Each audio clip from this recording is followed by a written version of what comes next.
1000 बच्चों का joining cancel कर दूंगा, उसे भी ज्वाइनिंग के लिए नहीं बुलाऊंगा।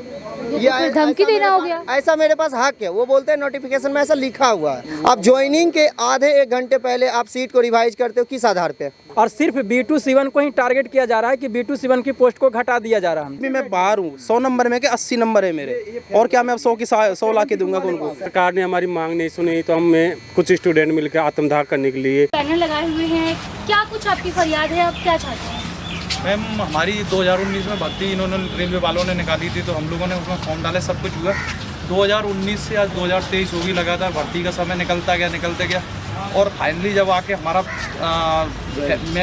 मेडिकल और टेस्ट वगैरह सारा कुछ होने के बाद लास्ट में जब ज्वाइनिंग की टाइम आया तो इन्होंने अचानक से आधा घंटा पहले ज्वाइनिंग की, केवल मात्र आधा घंटा पहले एक नया वैकेंसी का लिस्ट जारी किया और जिसमें हमारी वैकेंसी अचानक से घटा दी, जबकि हम लोग 1/1 रेशियो में फाइनल में सिलेक्ट होते हैं। आपने देखा होगा जब फाइनली सिलेक्ट होते हैं तो 1/1 रेशियो में लिए जाते हैं, मतलब हम ज्वाइनिंग देना थे। ज्वाइनिंग के टाइम पे अचानक से सीटें आधी कर दी गई जो लास्ट पैनल आए, और उस कारण से हम लोग बाहर हो गए।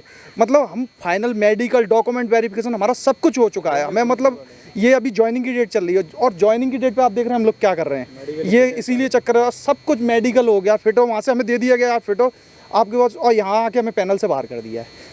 अब ये नहीं सब आपने कभी भी देखा होगा तो आप ये देखिएगा अचानक से कहीं वैकेंसी डाउन होती है क्या, और वैकेंसी डाउन होती है तो स्टार्टिंग में जो आपने दिया है उससे लास्ट में आके वैकेंसी कैसे घट गई, आधी वैकेंसियाँ रह गई, जिससे ये 4 साल बाद वैकेंसी डाउन हुई, जो ये घटा दिया गया। ऐसा केस पहली बार हुआ है, ऐसा केस पहली बार। आप किसी भी डिपार्टमेंट में देख लीजिए वैकेंसी निकलती हैं तो उसके बाद आप गवर्नमेंट डिपार्टमेंट बढ़ा सकता है वैकेंसी को, ना कि घटा सकता है। इन्होंने स्पेशली आधी वैकेंसियाँ कर दी, जिस कारण ये सभी बेरोजगार ये खड़े हैं।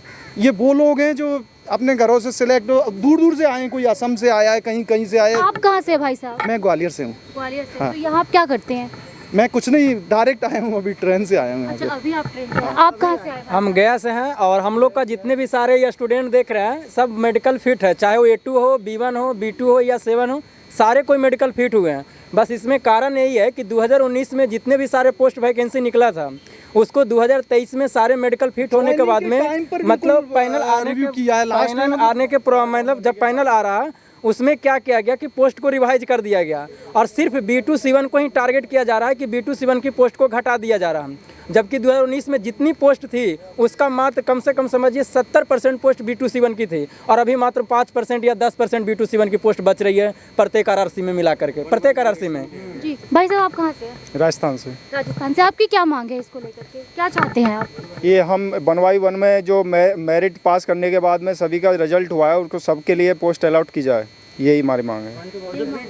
मैडम जो B2C1 की पोस्ट है ना वो लोअर लेवल की पोस्ट अपर लेवल को ना दी जाए, जो अपर लेवल की पोस्ट है ना वो अपर वालों को दी जाए, मेडिकल स्टैंडर्ड के अनुसार पोस्ट दी जाए, और जो वैकेंसी घटाई है ना उनको बढ़ाया, मतलब जो पहले थी वो की जाए। वो एक सही से बात, रेलवे बोर्ड को हमने ये नोटिस दिया, ये रेलवे हाँ, इसमें आपको सारी जानकारियाँ मिल जाएंगी जो 1/1 रेशियो में जो हमारे डॉक्यूमेंट पर आप लिए गए तो हमें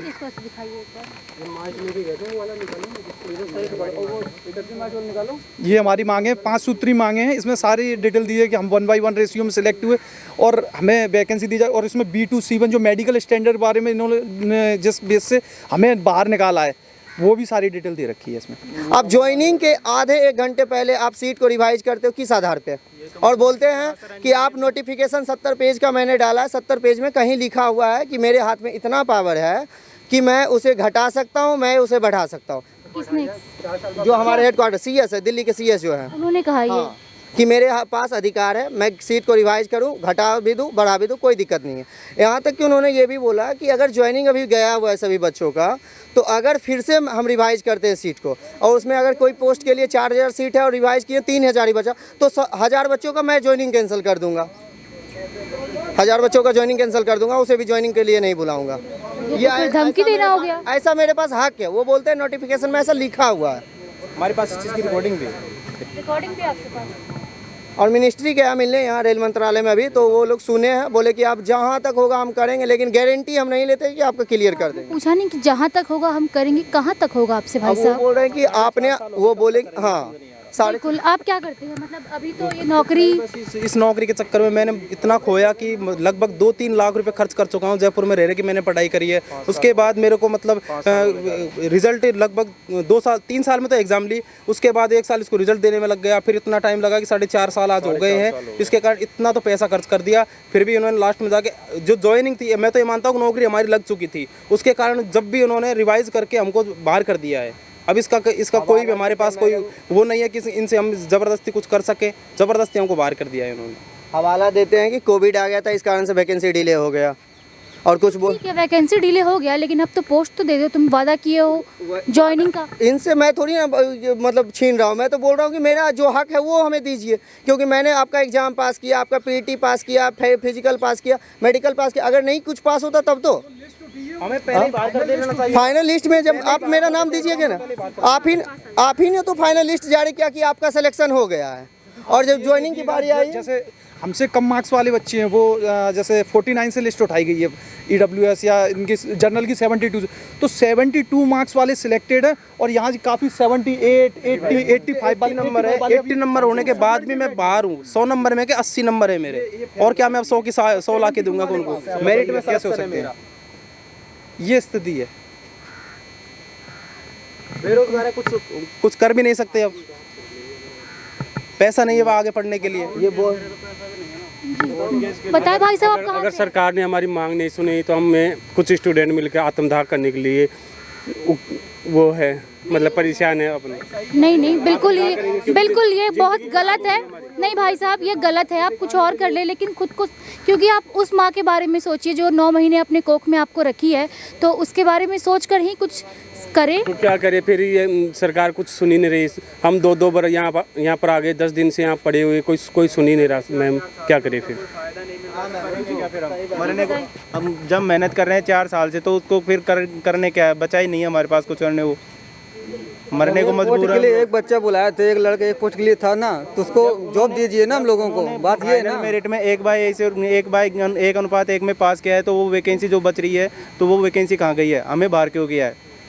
मेडिकल नोटिफाइड थी, उतनी ही मांग रहे हैं। 2019 में जितनी वैकेंसी है उतनी पर सारे को लिया जाए, सारे को पोस्ट मिल जाएगा। सिर्फ वैकेंसी को रिवाइज नहीं किया, अगर रिवाइज करना तो 5-10% इधर उधर पोस्ट होती है, और वो भी होगा तो बढ़ सकती है, घट सकती है थोड़ी ना। मान लीजिए 2019 में B2C1 की आपको खाली थी पोस्ट, और 2023 में खाली नहीं रहेगा B2C1 की पोस्ट। ऐसा तो नहीं हो सकता, 4 साल में पोस्ट और बढ़ सकता है। 1 गुना यदि पास किए ना, यदि 1 गुना पास किए हैं तो उतने कैंडिडेट तो लिए जाए ना।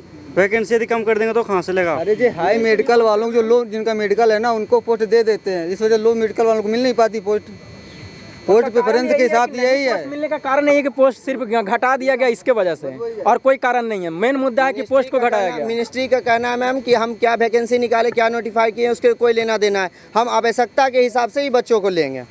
अगर हम 10 सीट किसी विकलांग कोटा में दिए थे, अगर अभी हमें विकलांग की जरूरत नहीं है तो 10 नोटिफाइड भले, लेकिन हम 10 को नहीं लेंगे, हम 10 अच्छे कैंडिडेट को लेंगे। 2019 में ही नहीं निकालते हम लोग, फार्म ही नहीं भरते, छोड़ देते। क्यों 4 साल मेहनत बर्बाद करते हम लोग? उसी समय फार्म नहीं निकालते। आप टीवी लगाने के लिए लोग बोल रहे हैं, अब हम लोग उनसे ज़्यादा नंबर लेके आए, फिर भी हम लोग को जॉब नहीं मिल रही, और जो सेकंड डिवीजन में आएंगे 2-4 नंबर कम कर देंगे, उनके मार्क्स भी कम रहेंगे और जॉब भी पा जाएंगे। हम लोग हाई नंबर भी लाएँ और जॉब नहीं मिल रही हम लोगों को, सेकंड डिवीजन लगाने कह रहे हैं। जैसा कि आपने सुना, इतनी मेहनत करने के बाद, कड़ी मेहनत करने के बाद, पढ़ाई करने के बाद कोई विद्यार्थी एग्ज़ाम क्वालिफाई करता है, उसके बाद आगे की मेडिकल इंटरव्यूज़, तमाम तरीके की चीज़ होती हैं, और आपको पता है कि कल आपकी जॉइनिंग होनी है, और जॉइनिंग से 1 घंटा या आधा घंटा पहले आपको पता चलता है कि आपसे आपकी नौकरी जो आपके हाथ तक तो आ गई थी, बस सैलरी आना बाकी था। आप श्योर थे, खुशियाँ बांट चुके थे, माँ बाप घर में खुश थे, तमाम रिश्तेदार खुश थे, सब कोई खुश था, लेकिन वो खुशी आपसे चंद मिनट में छीन ली जाती है।